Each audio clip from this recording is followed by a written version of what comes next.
बिस्मिल्लाहिर्रहमानिर्रहीम। अल्हम्दुलिल्लाहि रब्बिल आलमीन व सल्लल्लाहु अला मुहम्मदिन व आलिहि तय्यबीन अत्ताहिरीन अल-मासूमीन।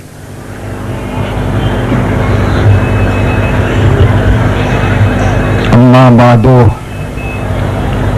फ़क़द क़ालल्लाहु तबारक व तआला फ़ी कलामिहिल मुबीन व हुवा अस्दक़ुस सादिक़ीन। बिस्मिल्लाहिर्रहमानिर्रहीम। व इज़ इब्तला इब्राहीम रब्बुहु बिकलिमात। एक सलावत पढ़ लें बाबा।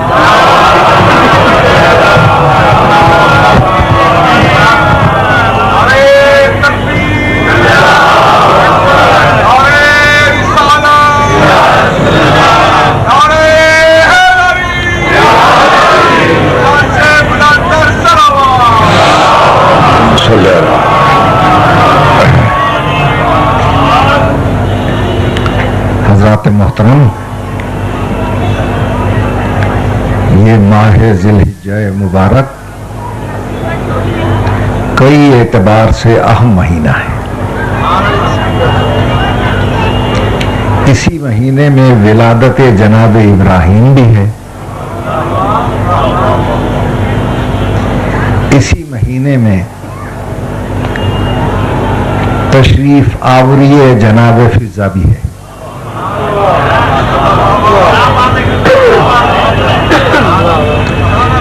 और इसी महीने में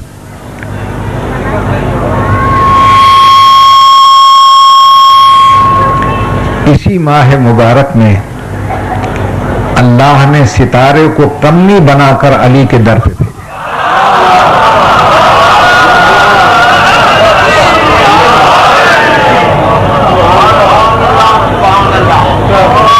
बड़ी भरपूर मजलिस आप सुन चुके। मैं सिर्फ आपकी दुआएं लेने के लिए ये गुजारिश करूं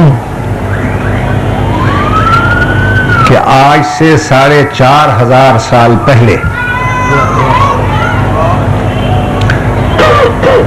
इस दुनिया में एक बहुत बड़ी सल्तनत थी जिसका नाम था सल्तनत बाबुल,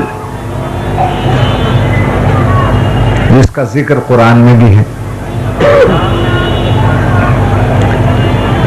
नमरूदों की हुकूमत थी और जितने मंदिर थे उनमें नमरूद की शक्ल के बुत बना के रखे गए थे और उनकी पूजा होती थी।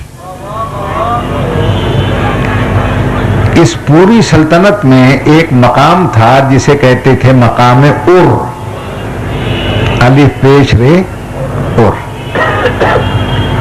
उस मकाम उर में एक ऐसी शख्सियत भी थी जो सिर्फ खुदाए वाहिद की इबादत करती थी।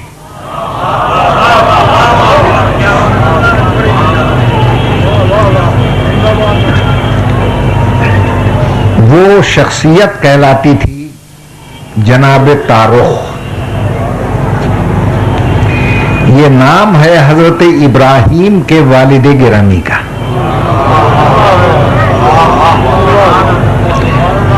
उनका नाम था जनाब तारुख।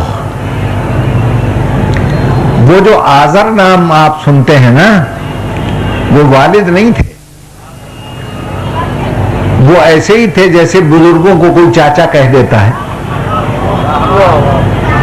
तो वो चाचा कहलाता था। वो बुत परस्त था। मौली साहिबान उसी को इब्राहीम का बाप समझते हैं, जबकि किसी नबी के माँ बाप बुत परस्त नहीं हो सकते।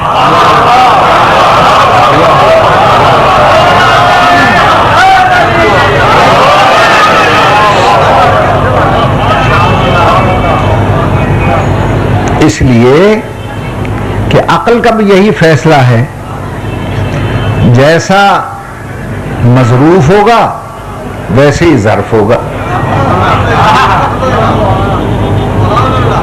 अब देखो ना, मैं आपसे कहूं गुलाब के फूल लाओ तो आप किसी टोकरी में लाएंगे, और अगर मैं कहूं गुलाब का अर्क ले आओ तो क्या वो भी टोकरी में लाओगे? इसलिए कि जैसा मजरूफ है वैसे ही ज़र्फ लाओगे। तवज्जो है या नहीं? मैंने कहा मिट्टी का तेल ले आओ, आप इत्र की शीशी में लाएंगे? जाहिर है कि किसी कनस्तर में लाएंगे। तो जितना लतीफ मजरूफ होगा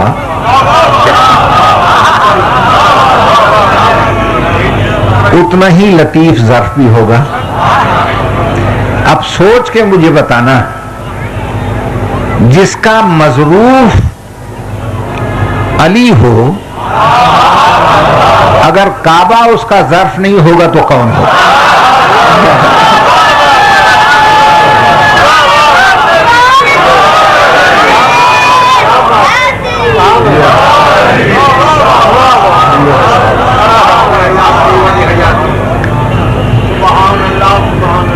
याद रखिए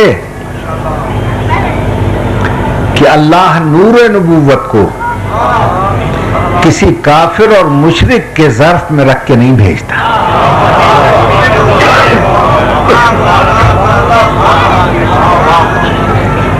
तो जहां जनाब तारुख एक अल्लाह की इबादत करते थे ना मकाम उर में, मैं किताब का हवाला देता हूं, अरबी में है, इराक से छपी हुई है, मदीनतुल हुसैन उसका नाम है, उसमें पढ़ लीजिएगा। तो जो जगह उन्होंने अल्लाह की इबादत के लिए बनाई थी, जिसका नाम था बैतुल्लाह, अल्लाह का घर, जहां एक अल्लाह की वो इबादत करते थे, उस वक्त अरबी जबान नहीं थी, इब्रानी जबान थी। इब्रानी जबान में घर को कहते हैं कर्ब, अल्लाह को कहते हैं एला। तो जहां एक खुदा की इबादत करते थे वो जगह कहलाती थी कर्ब एला, जो आज कहलाती है करबला।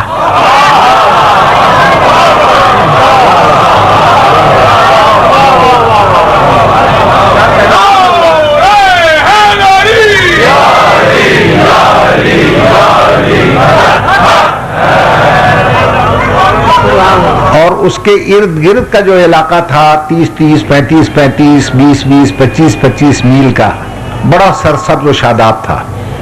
चश्मे थे, नहरें थीं, बागात थे। आतश फिशानी और जलजलों से चश्मे खुश्क हो गए। खुश्क हो जाने को कहते हैं अरबी में जफ, और नहर को कहते हैं नाए। जैसे ज्योग्राफी में आप पढ़ते नहीं, आब नाए, वो इलाका खुश्क होने के बाद कहलाया नाए जफ, जो आज कहलाता है नजफ।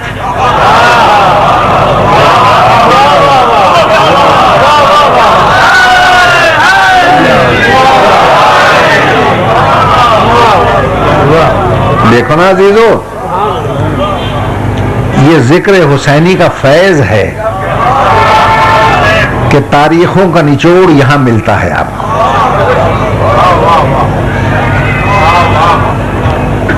चुनांचे जनाब इब्राहीम इस दुनिया में तशरीफ लाए, तारुख के घर।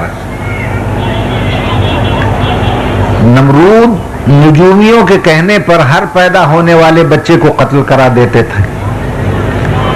नजूमी कहते थे कि ऐसा भी आएगा तेरी खुदाई का तख्ता उलट देगा। इधर इब्राहीम पैदा हुए, उधर बच्चे कत्ल हो रहे थे। इब्राहीम की माँ ने कहा या अल्लाह, तो मेरा बच्चा भी कत्ल न हो जाए। अल्लाह ने कहा तू फिक्र न कर, रात के वक्त अपने बच्चों को लेकर शहर से बाहर चली जा। बाहर पहाड़ियां हैं, पढ़ाई में जो फला गार है उसमें छोड़ के आ जा, फिर मैं जानू और तेरा बच्चा जाए।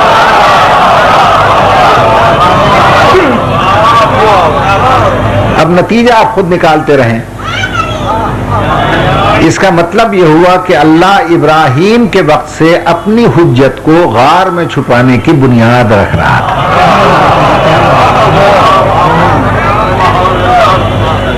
तारीख इब्राहीम पढ़िए, मां गई है हफ्ते के बाद बच्चे का पता करने।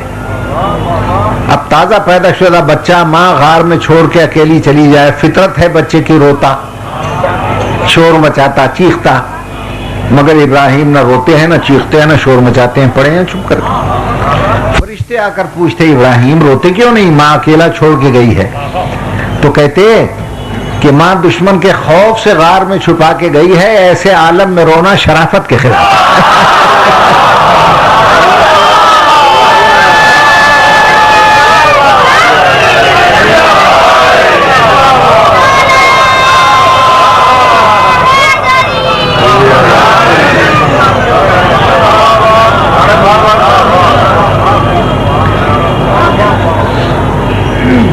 अब्बास महमूद अल-अक्काद ने, जो मिस्र का मशहूर स्कॉलर और राइटर है, तारीख इब्राहिम में लिखा कि इतनी जल्दी परवान चढ़ते थे कि जो बच्चे महीनों में परवान चढ़ते थे वो घंटों में परवान चढ़ जाते थे। चुनांचे जब गार से बाहर आए हैं तो दाढ़ी भी आ गई थी, मूंछें भी आ गई थी। देखने में मालूम होता था ये 40 साल का है, ये भी अल्लाह की मसलहत है। जब भी अल्लाह की हुज्जत गार में जाए तो बच्चा होगी, और जब निकले चाहे 40 साल बाद या 40 लाख साल बाद, वो देखने में 40 साल का नजर आएगा। बाहर निकल के देखा कुछ लोग पूज रहे थे सितारों को। उनसे पूछा, हाज़ा रब्बी, क्या ये मेरे रब हैं? उनका जी हां। इतने में निकल आया चांद। उनसे कहा, अगर रब ही मानना है तो छोटों को क्यों मानते हो, इस बड़े को मानो। गोया दलील कायम की कि बड़े के होते हुए छोटे को न मानो। सितारे वालों ने सितारा छोड़ा, चांद को पूजने लग गए। इतने में निकल आया सूरज। तो कहा, अगर रब ही मानना है ये तो उससे भी ज्यादा रोशन है, इसको क्या नहीं मानते हो? उन्होंने चांद छोड़ दिया, सूरज की पूजा शुरू कर दी। जब सूरज डूबने लगा तो कहा, तुम्हारा खुदा कहां जा रहा है? कहा, डूब रहा है। कहा, शर्म नहीं आती, डूबने वाले को खुदा समझते?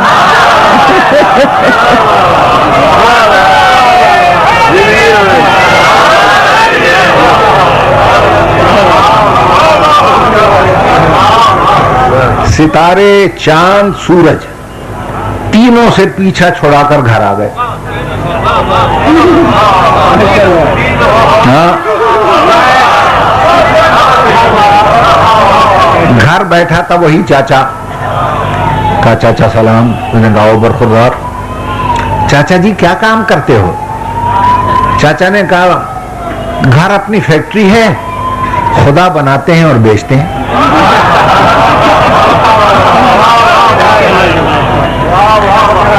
कहा, अरे चाचा, खुदा फरोशी करते हो? कहा कि हाँ। कहा, कहाँ हैं? कहा, देख लो, दीवारों पे हैं, छत पे हैं, चारपाई पे हैं, कुछ चारपाई के नीचे हैं। लकड़ी के खुदा हैं, पत्थर के खुदा हैं, सोने के खुदा हैं, चांदी के खुदा हैं, सस्ते खुदा हैं, महंगे खुदा हैं, हद है हलवे के खुदा।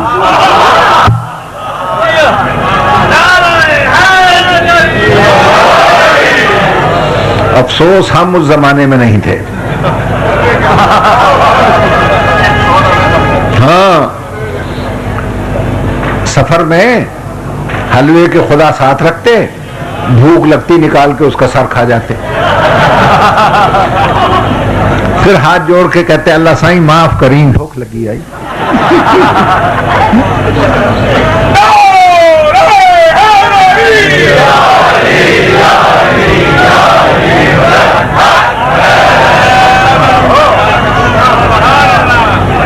आजर ने कहा, बरखुरदार, अब मैं हो गया हूं बूढ़ा,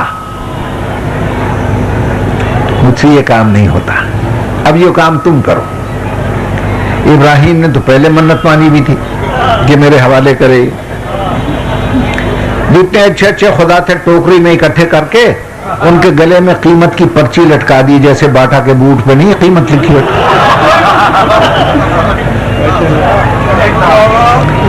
इब्राहिम के सर पर टोकरा रखा, वो चलते गए, मुड़ मुड़ के देखते गए। जब देखा चचा निगाहों से ओझल हो गया, इल्लल्लाह करके टोकरा फेंका। किसी खुदा का सर टूट गया, किसी की नाक टूट गई, किसी के हाथ टूट गया। एक लंबी रस्सी बांधकर कमर में उन सब की खींचते हुए चौक में आ गए और बेचना शुरू किया। आवाज दी, ओ शहर के रहने वाले अहमको, बेवकूफो, पागलो, मैं तुम्हारे खुदा बेचने लाया हूं जिन्होंने किसी को नहीं बनाया और मैंने उनकी ये गत बना दी है। दिमाग में खलल हो, पैसे फालतू हो, खर्च करने का शौक हो, आओ अपने खुदा खरीद के ले जाओ। क्यों भाई, जिस कंपनी का ये इश्तिहार हो, तिजारत कितनी चलेगी? न कोई आया न कोई ले गया। मगर इस दौरान हजरत इब्राहिम ये पूछते गए बेचते बेचते, भाई ये सड़क कहाँ जाती है, ये बिल्डिंग कौन सी है, ये मकाम कौन सा है। एक बहुत बड़ी बिल्डिंग नजर आई, वो जो बहुत बड़ा मंदिर था नमरूद का, उसमें उसकी शक्ल के बुत थे। कौम गई हुई थी मेला देखने। आधी रात को एक कुल्हाड़ी उठाई, एक रस्सी ली और उस मंदिर में घुस गए। कुल्हाड़ी मार मार मार के जितने छोटे खुदा थे सबको लंबा कर दिया। और जो बड़ा खुदा था ना उनमें बैठा हुआ, उसके गले में रस्सी बांध के कुल्हाड़ी लटका दी।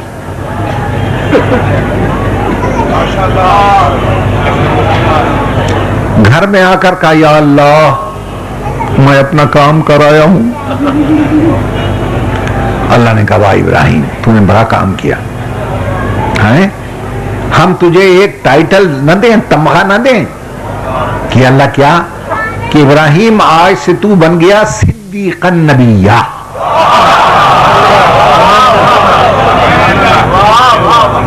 आज से तू है सिद्दीक। मैं ये टाइटल देता हर एक को हूं, मगर उसको नहीं देता जिसके हाथ बुतों के आगे जोड़े गए हों, उसे देता हूं जिसके हाथों से बुत तोड़े गए।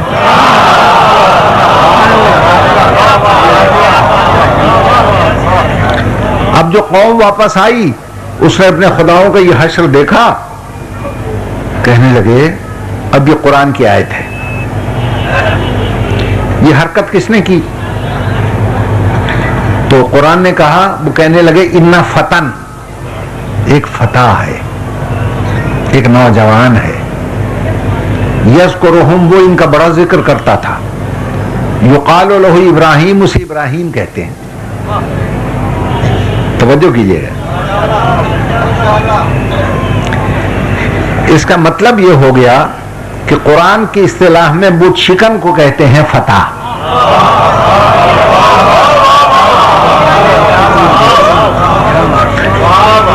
अब हिसाब करके वावा कीजिएगा, रात का वक्त, नवरूद का मंदिर, छोटे खुदाओं को तोड़ा, जमीन पे कदम, कहलाए फतह।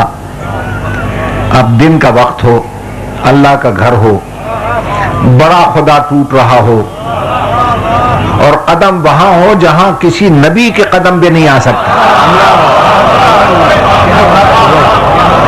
ऐसे बुत शिकन के लिए ला फतह इल्ला अली के सिवा कोई टाइटल हो ही नहीं सकता।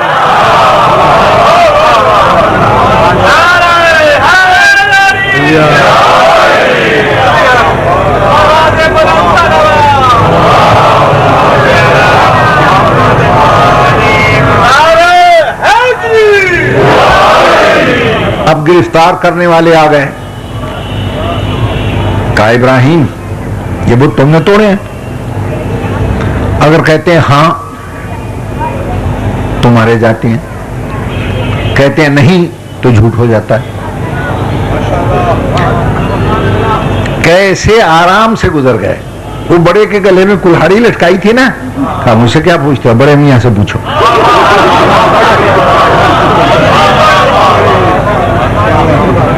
कहा इससे क्या पूछेंगे, तो बोलता ही नहीं। कहा छोटे मरवा लिए बचा ना सका, गले में कुल्हाड़ी लटकवा ली छोड़ा ना सका, ऐसे गूंगे को खुदा समझते हो? कुछ अकल से काम लो। मेरी बात पे गौर कीजिएगा। उन्होंने कहा ना, हमारे खुदा तोड़े हैं, इसको सजा तो मिलनी चाहिए। नमरूद की पेशी हो गई। वो तो नमरूद था नामराद। इब्राहिम कहा मैं नबी हूं, वो कहा मैं अल्लाह हूं। इब्राहिम ने कहा मैं नबी हूं, उन्होंने कहा वाह वाह, मैंने तुझे नबी बनाया ही नहीं, कैसे नबी है? मगर उसकी दलील बड़ी पक्की थी, उसे आज तक कोई तोड़ नहीं सका। वो कहता था इब्राहिम मैं अल्लाह हूं, बस साबित हुआ कि अल्लाह हूं, लिहाजा मानो कि अल्लाह हूं।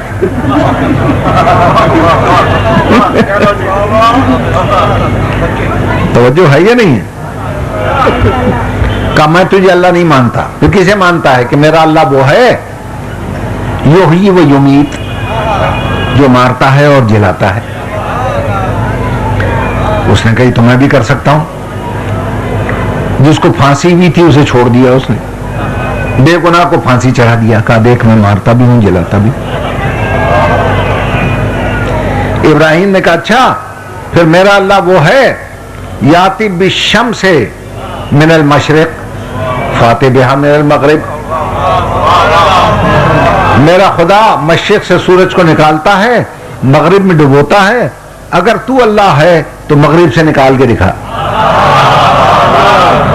कुरान ने कहा बोहेत अल्लज़ी कफर, काफिर परेशान होकर मबहूत हो गया, लाजवाब हो गया। अब हम मुल्तान वाले कहते हैं हजरत इब्राहिम ये जो दलील तुमने दी है ना कि अगर अल्लाह है तो मगरिब से निकाल कर दिखा, अपनी बात पे पक्के रहना, अगर कोई निकाल दे।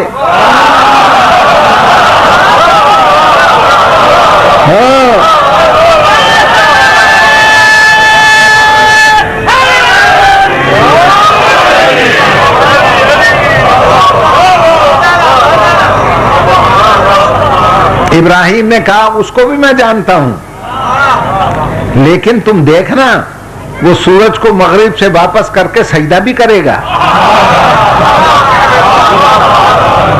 ये बताएगा कि मुझे अल्लाह ना समझना, वो है जिसे मैं झुक रहा हूं।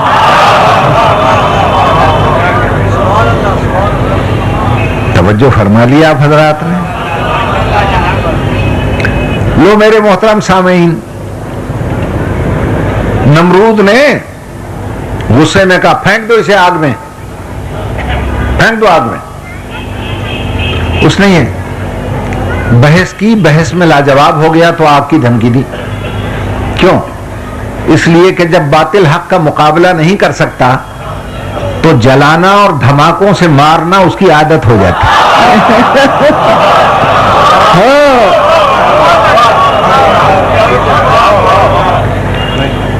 इब्राहिम के साथियों के दिल दहल गए, आग के शोले भड़कना शुरू हुए, मीलों ऊपर उड़ते हुए परिंदे भी झुलस के नीचे आ जाते थे, सारी सल्तनत बाबुल की लकड़ियां जल रही थी।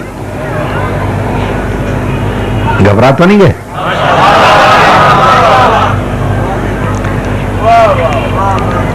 इब्राहिम के साथी घबराए कि या अल्लाह परदेसी इब्राहिम आग में डाला जा रहा है। लेकिन जब जनाब इब्राहिम को देखा, न नमरूद की परवाह, न उसके अवाम की परवाह, न आग की परवाह, न शोलों की परवाह, इसलिए कि परवाह करे तो बेपरवाह का नायब न रहे।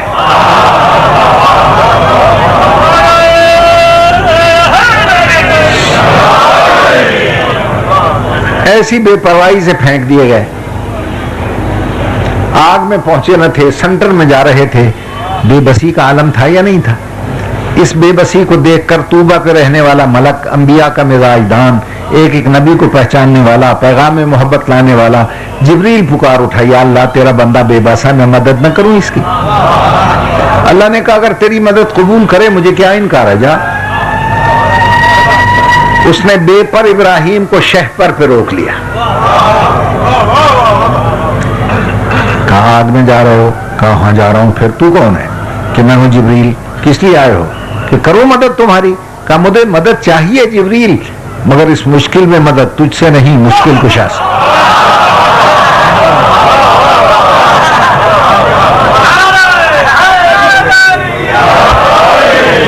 जो मेरी मुश्किल को देख रहा है। ये बेनियाजी की अदा अल्लाह को इतनी पसंद आई कि जो आग जलाने के लिए भड़की थी, वो जलाने के लिए तैयार हो गई।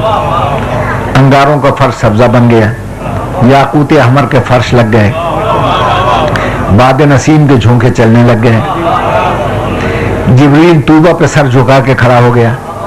अल्लाह ने कहा कहां गया था? कि मदद के लिए। फिर क्या हुआ? कि अल्लाह वो तो बड़ा बेनियाज था। अल्लाह ने कहा मैंने तुझे पहले दिन नहीं कहा था इन्नी आलम मा ला तालम। इनकी अदाओं को मैं जानता हूं जिसे तू नहीं जानता। नमरूद ने अपने महल की छत से देखा, ख्याल किया जल गए होंगे। देखा नहीं जले तो खुद जल गया। अब उसने सोचा कि अब अगर आग से गुलजार के बाद निकलकर तबलीग करेगा तो मेरी खुदाई तो गई। अब उसने डिप्लोमेसी चली। तवज्जो चाहता हूं, डिप्लोमेसी क्या चली उसने? कि इब्राहिम को गुलजार से निकालकर घर लाया और अपनी खूबसूरत तरीन लड़की का रिश्ता करके उसको दामाद बना लिए, ताकि हक की आवाज ही बुलंद न करे। अब भी किसी की समझ में नहीं आया? हक की आवाज को दबाने के लिए बेटियां देकर चुप कराना नमरूदों की पुरानी खसलत थी, चली आ रही।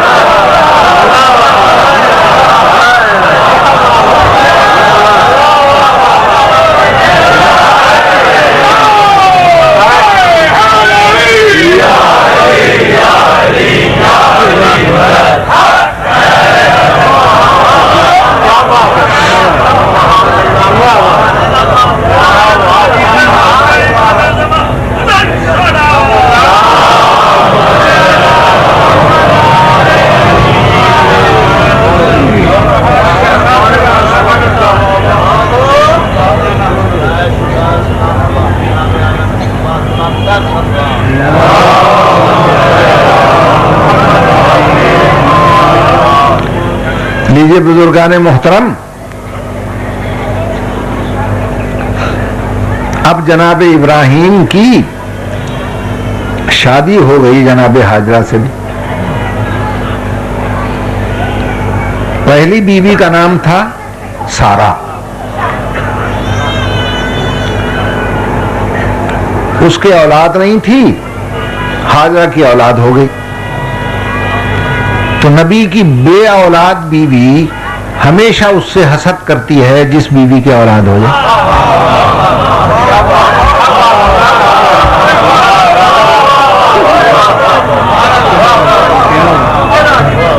वो कहने लगी मैं तो हाजरा को घर में नहीं रहने दूंगी। सारा ने कहा ये सारा घर में रहा है।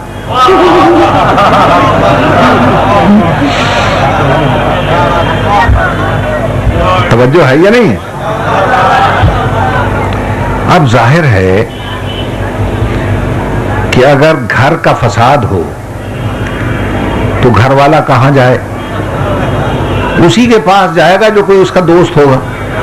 इब्राहिम का दुनिया में एक ही दोस्त था जिसे अल्लाह कहते हैं, इसलिए खलीलुल्लाह कहलाते हैं। वो अपने बेटे और सारा को लेकर सीधे अल्लाह के घर आ गए। मेरी बात पे गौर की। वादिये गैर ज़ी ज़रा, जहां रेत ही रेत थी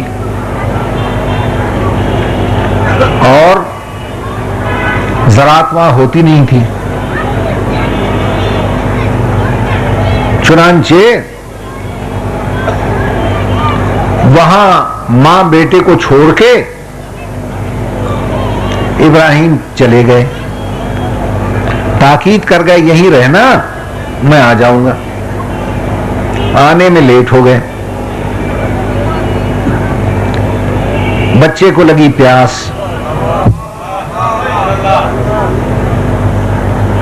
मां प्यास से घबराकर, सफा और मरवा 2 पहाड़ियां थीं, दौड़ दौड़ कर उन पहाड़ियों के पास जाती कि कहीं पानी मिल जाए। पानी न मिला। अल्लाह ने हाजरा की उस दौड़ को रुकने हज बना दिया।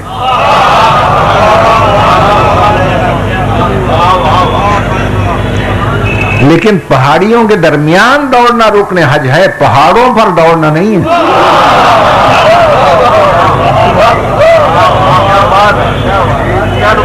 मेहरबानी।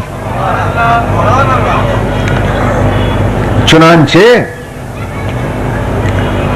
कईयों ने कहा हाजरा से कि जब यहां पानी नहीं मिल रहा तो इन्हीं पहाड़ियों के दरमियान क्यों दौड़ रही हैं, कहीं और चली जाएं और तलाश करें। कहा कि ना, मेरा शौहर नबी है, जहां मेरा शौहर बिठा कर गया है मैं घर से बाहर कदम नहीं रखूंगा।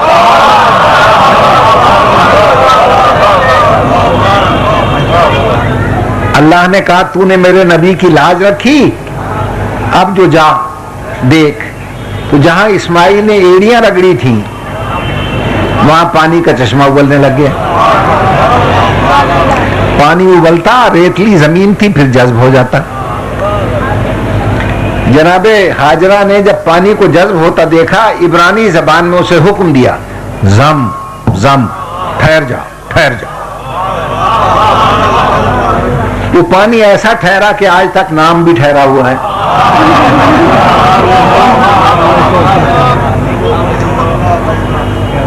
नाराज तो नहीं हो गए? चुनांचे आज भी हाजी साहिबान और कुछ लाएं न लाएं, जमजम जरूर लाएंगे। क्यों भाई? कि जनाब बीमारों को पिलाओ तो शफा मिलती है, घर में छिड़को तो बरकत होती है, अपने आप पे लगा दो तो जलने से महफूज रहते हो, यह आबे शफा है। क्यों मेरे मोहतरम सामीन, अगर एक नबी ज़ादे की 1-2 घंटे की प्यास पानी को आबे शफा बना सकती है, तो 18 नबी ज़ादों का खून जिस जमीन पर बहे उस मिट्टी को खाके शफा नहीं बना सकती।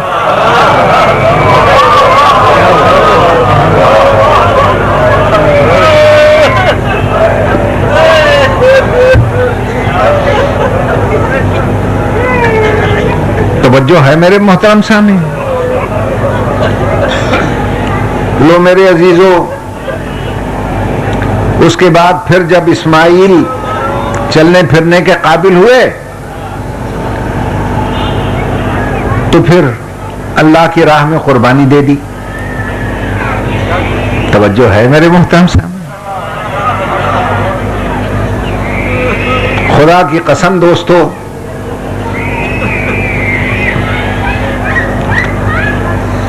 जनाबे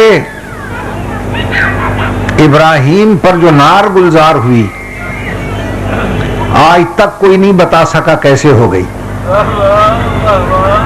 सबका फैसला है यह नबी का मौजज़ा है। तवज्जो है या नहीं? आज तक इस मौजज़े को कोई न समझा। अब मुझे सोच के बताइए, जब इब्राहिम जैसे छोटे नबी का मौजज़ा समझ में नहीं आता, तो जो इसका भी सरदार हो उसका मौजज़ा कैसे समझ में आएगा? उसका एक ही मौजज़ा है, एक जो 2 हिस्सों में तकसीम हो गया। एक को कुरान कहते हैं, एक को मौला अली कहते हैं।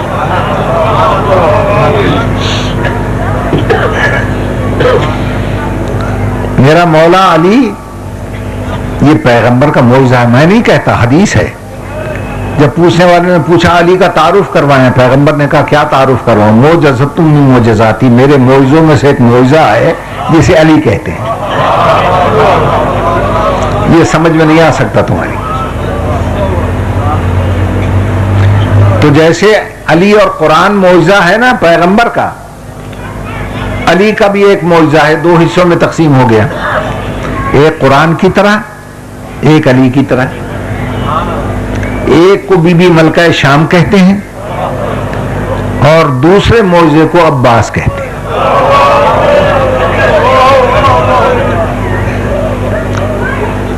तलवारों की छाओं में सो जाना, दुश्मन के सीने पर बैठकर जिंदा छोड़ के उतर आना, यह अली का मौजज़ा है।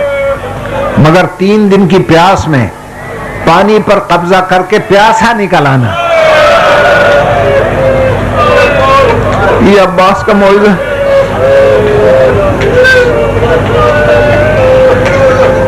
अजीजों, रिवायात में मौजूद है और मेरे अजीज मेहदी ने चूंकि मुझे 5वें इमाम के बारे में भी हुक्म दिया था उनका भी जिक्र करें, तो मैं उनके हवाले से एक रिवायत सुनाता हूं। इमाम अहमद बाक़िर अलैहिस्सलाम फरमाते हैं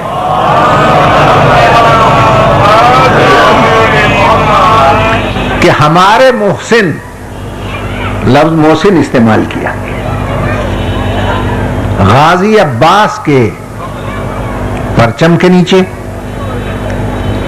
और उनके रोजे में अल्लाह ने मखसूस फरिश्तों की ड्यूटी लगाई है कि जो अब्बास गाजी का वास्ता देकर किसी तमन्ना का इजहार करे, उसकी तमन्ना को फौरन पूरा कर दो। मैंने नजफ में आका अबुल कासिम खुई से जब यह मसला पूछा, उन्होंने कहा ठीक है, 5वें इमाम का फरमान भी है। मैंने कहा यह गाजी अब्बास के लिए ये क्यों मखसूस हुआ कि जो उसका वास्ता देकर तमन्ना करे पूरा कर दो? तो आयतुल्लाहुल उज़्मा रोने लग गए, अमामा उतार दिया और रो के कहने लगे बरखुरदार, उसका सबब यह है चूंकि करबला में उसकी अपनी कोई तमन्ना पूरी नहीं।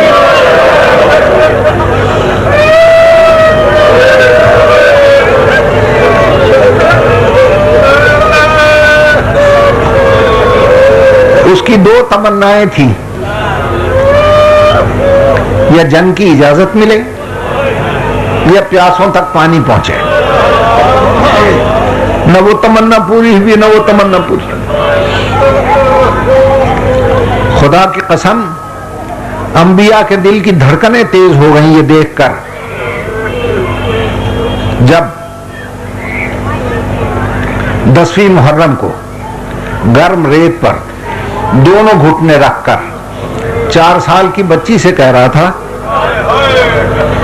मेरी शहजादी सैन, अपने हाथ से ये मश्क मेरे गले में डाल।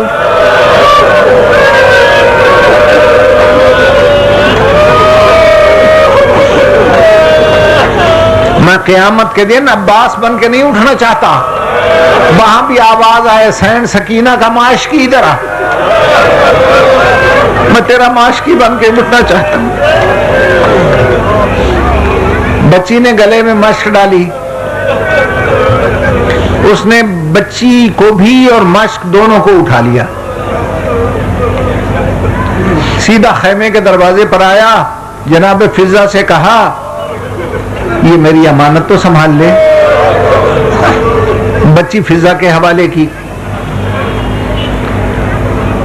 जब इमाम ने गोद में बच्ची को देखा ना, तो अब्बास से फरमाया, अब्बास बहुत बड़ी सिफारिश लाए हो।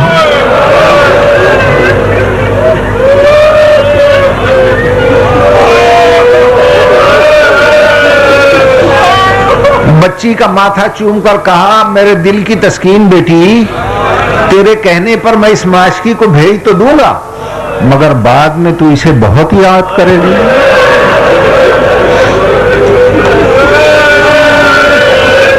तुझे बहुत याद आएगा। तो मौला ने कहा, अच्छा जाओ, इतनी बड़ी सिफारिश से तुम इतना करो, मश्क पानी से भर लो। ये नहीं हुक्म दिया कि पानी ले आओ, ले आओ का ऑर्डर होता, क़यामत आ जाती, पानी आके रहे।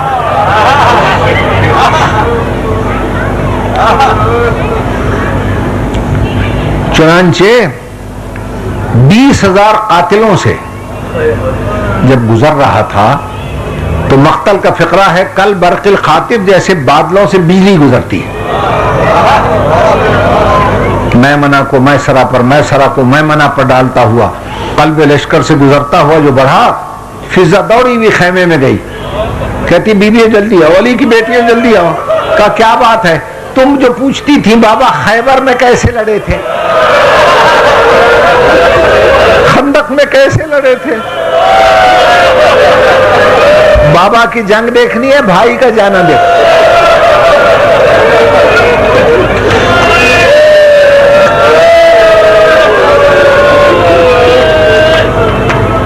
नहर के किनारे पहुंचकर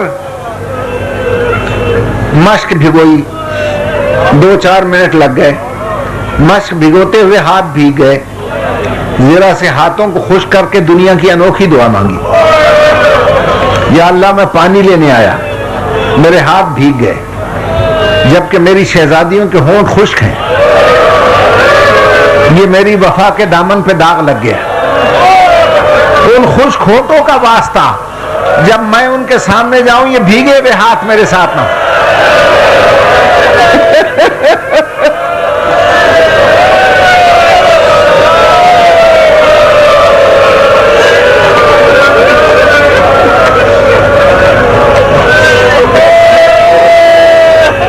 लो मेरे अजीजों, वापसी पर एक हाथ नजराना गया, फिर दूसरा चला गया।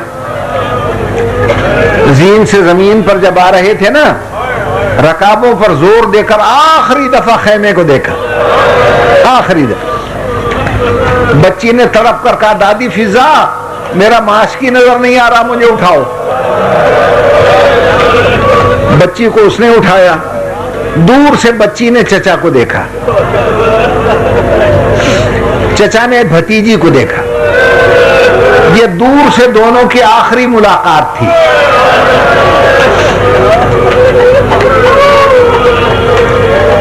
दोस्तों, मसाइब की वादी से गुजरना बड़ी लताफत का काम है। सख्ती का नाम मसाइब नहीं होता। रूह की लताफत जहां जख्मी हो उसे मसाइब कहते हैं। ये दूर से दोनों की आखिरी मुलाकात थी, फिर दोनों की मुलाकात ना हो सकी। सुन सकोगे सादा सा फिक्रे में सारा मसाइब बंद है। क्यों?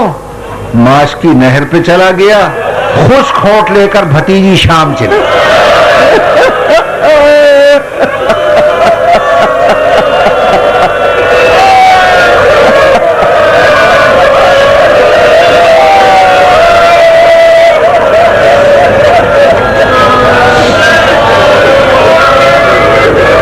माश की नहर पे चला गया, भतीजी शाम चली गई। वो नहर से ना आया, वो शाम से ना।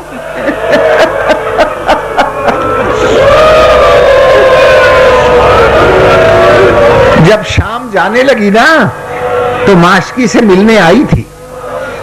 उसने माशकी के बाजू को पर हाथ रखकर कांधे पर एक नौहा पढ़ा। कहे तो नौहे का एक शेर सुनो। कहती अल-यौम नामत बिका आयुनुन मालम तनम फतसहदत उखरा वाज़ा मनामुहा। मेरे प्यारे माशकी, जो आंखें तेरे आसरे पर सोती थी अब तक जाग रही हैं।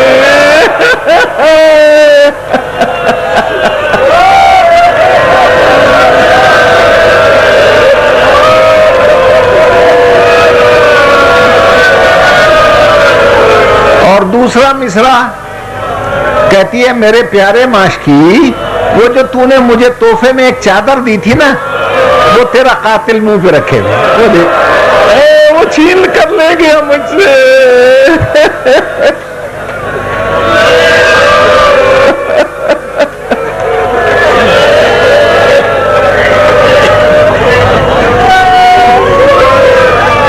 अल्लाह आपको शाम ले जाए।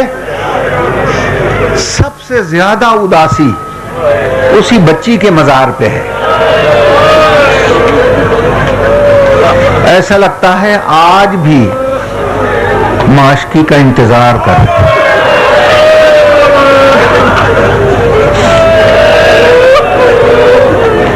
चचा भतीजी का क्या ताल्लुक है, ये मौइजा आज भी जाके देख लो। एक जाकिर ने गाजी अब्बास का शहादत का दोहा पढ़ दिया इस बच्ची के मजार पे, तो पूरा मजार हिलने लग गया। जो मुज्तहिद बैठे थे सैयद, उन्होंने जल्दी से उसके मुंह पे हाथ रखा, कहा मैं तेरी जबान तो नहीं समझ रहा, लेकिन ऐसा लगता है तू अब्बास की शहादत तो नहीं पढ़ रहा।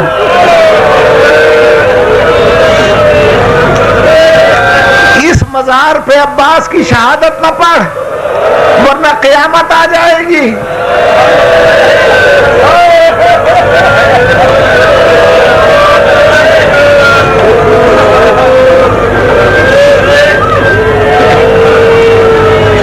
मेरे अजीजों, अब्बास की शहादत के बाद क्या गुजर गई, मेरे पांचवें इमाम का फिर इरशाद है।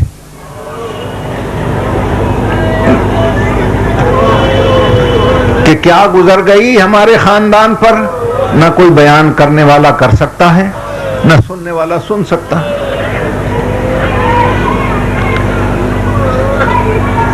फरमाते हैं मेरा जद्द मजलूम ज़िबा नहीं हुआ।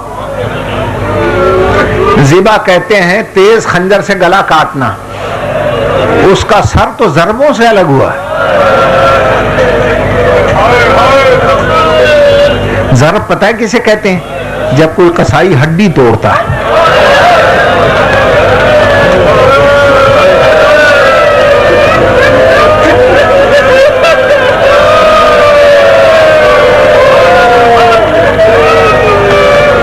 इसीलिए पांचवें इमाम के जुमले हैं, अनबनो मजरूबिन मिनल कफा।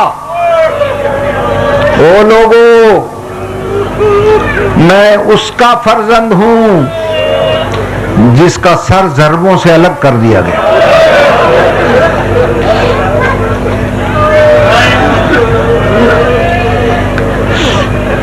तेरह ज़रबों के बाद कातिल घबरा गया। सारे मुहर्रम मैंने पढ़े हैं जहानपुर में और मेरी तकरीरें महफूज हैं, लेकिन बानी मजलिस सुन लो, अब जो मैं पढ़ रहा हूं ये मैंने पूरे 20-19 साल में जहानपुर में नहीं पढ़ा जो अब मैं पढ़ रहा हूं। 13 ज़रबों के बाद उसका हाथ कांपने लग गया। मेरे मजलूम हुसैन ने उसके खंजर पे हाथ रखकर कहा, तू क्यों घबरा गया, मेरा बचाने वाला चला गया।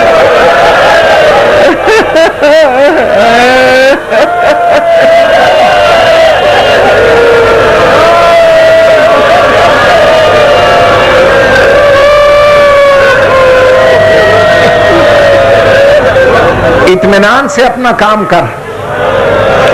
उसने कहा मैं घबराऊं ना तो क्या करूं, मेरी ज़र्ब पत्थर बर्दाश्त नहीं करता, तेरे गले पर असर क्यों नहीं हो रहा। कहा अब 14वां बार कर असर होगा, मैं वादा करता हूं। जब उसने खंजर उठाया, मजलूम ने गले पर हाथ रखकर कहा, अम्मा हाथ हटा ले, अम्मा हाथ हटा ले, मेरा कातिल घबरा गया।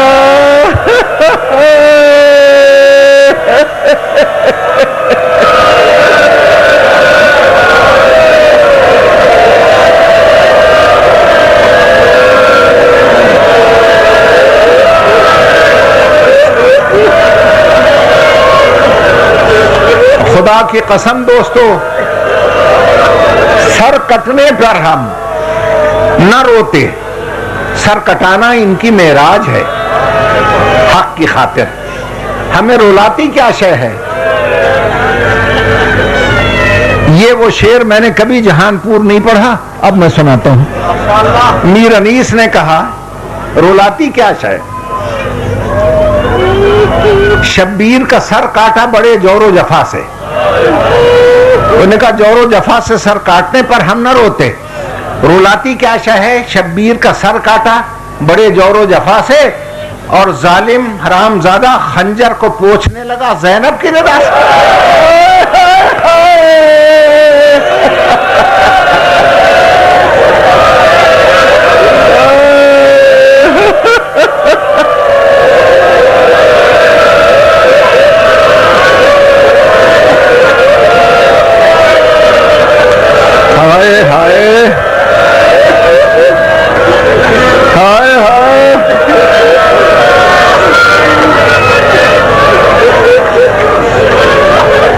उसी कातिल की जबान से सुने।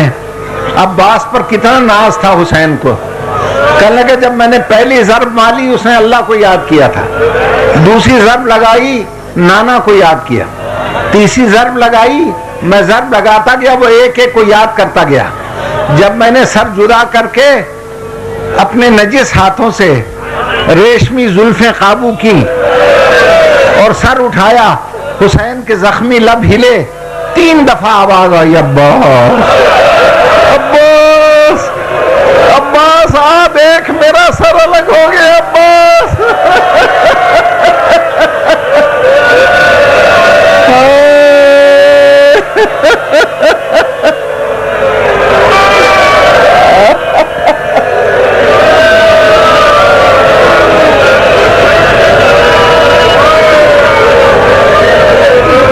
अजीजो, अल्लाह आपकी इबादत कबूल करे, बानी मजलिस की तौफीकात में इजाफा करे। इनकी वालिदा मरहूमा और तमाम बुजुर्गों को अल्लाह जवारे हजरत गाजी अब्बास में जगा दे, उनके साथ उन्हें मशहूर फरमाए। बस दोस्तों, जिंदगी रही तो फिर मुलाकात बाकी है। खुदा हाफिज।